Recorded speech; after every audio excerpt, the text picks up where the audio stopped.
Hi students, welcome to my channel. Yeah this is Jitika Ahuja और मैं आप लोगों के लिए लेकर आई हूँ पाइथन की नई वीडियो। लास्ट वीडियो में हम लोगों ने पढ़ा था फॉर लूप क्या होता है और किस तरीके से हमने फिबोनाची सीरीज़ प्रिंट करी थी, आप लोगों ने लास्ट वीडियो में देखा होगा। और आज के वीडियो में हम बात करने वाले हैं फंक्शंस की। तो अगर आप लोगों को मेरे वीडियोस पसंद आ रहे हैं, बेनिफिशियल लग रहे हैं, तो मेरी वीडियोस को लाइक कीजिए, मेरे चैनल को सब्सक्राइब कीजिए ताकि आप लोगों को मेरे आने वाली वीडियोस की नोटिफिकेशन मिलती रहे और आप घर बैठे पाइथन सीखते रहें। और प्लीज़ घर पर रहिए, सेफ़ रहिए। तो आज की हम वीडियो, अपनी नई वीडियो स्टार्ट करते हैं। तो आज का जो हमारा टॉपिक है वो है फंक्शंस।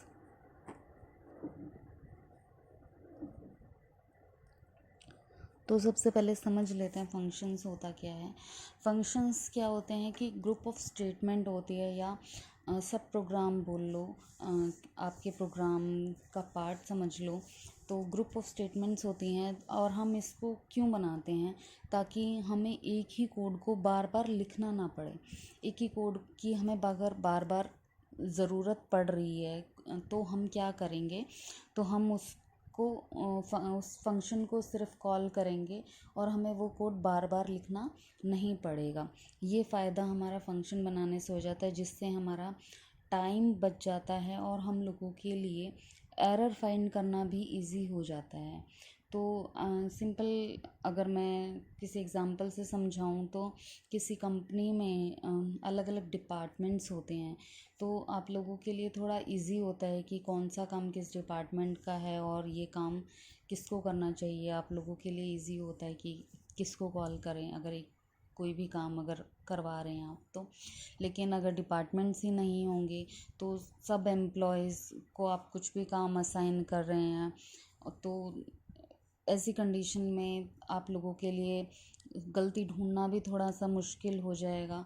तो हम क्या करते हैं, फंक्शंस के अंदर अलग अलग फंक्शंस बना लेते हैं और जब भी हमें उस कोड की ज़रूरत पड़ती है तो हमें बार बार फंक्शन के अंदर जो भी हमने कोड यूज़ किया होता है या कोड रन किया होता है, तो हमें उस कोड को दोबारा से लिखने की ज़रूरत नहीं पड़ती। हमें क्या करना होता है, सिर्फ उस फंक्शन को कॉल करना पड़ता है।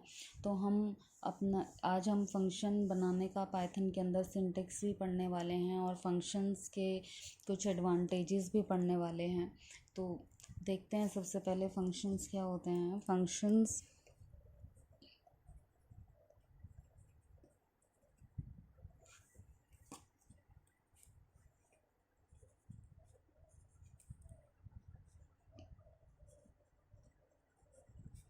ग्रुप ऑफ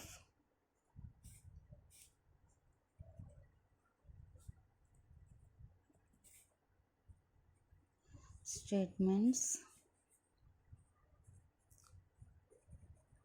और सब प्रोग्राम।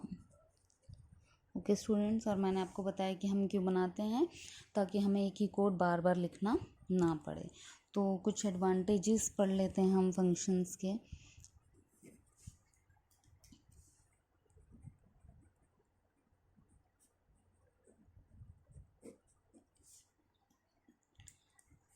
हम किसी भी लार्ज प्रोग्राम को डिवाइड कर सकते हैं स्मॉल फंक्शंस में।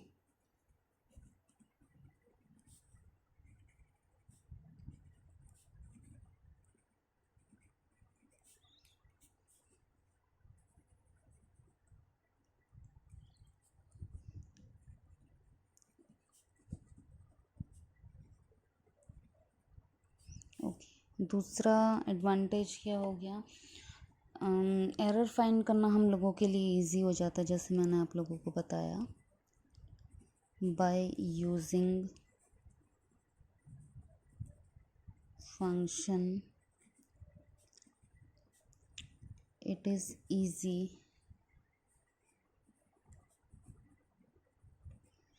to find error।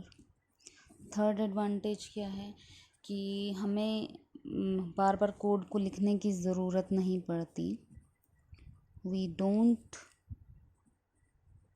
Need to write code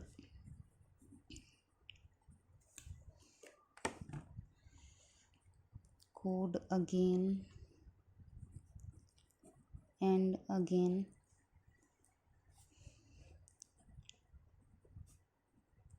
which is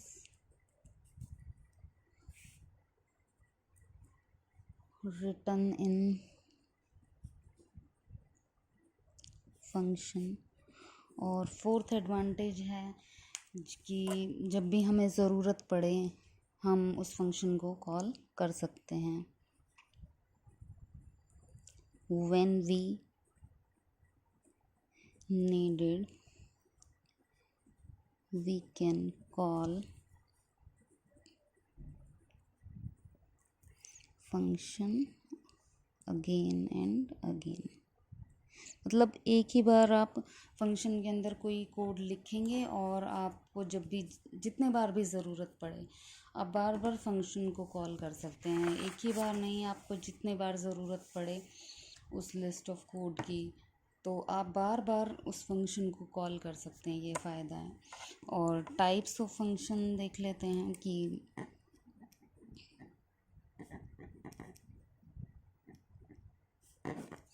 तो हम दो टाइप के फंक्शन होते हैं। एक होता है बिल्ट इन फंक्शन और user defined function. Built in function means कि जो पहले से ही पाइथन में बने हुए हैं, जैसे कि किसी स्ट्रिंग की लेंथ फाइंड करने के लिए प्री डिफाइंड फंक्शन हम एक यूज़ करते हैं len नाम का फंक्शन।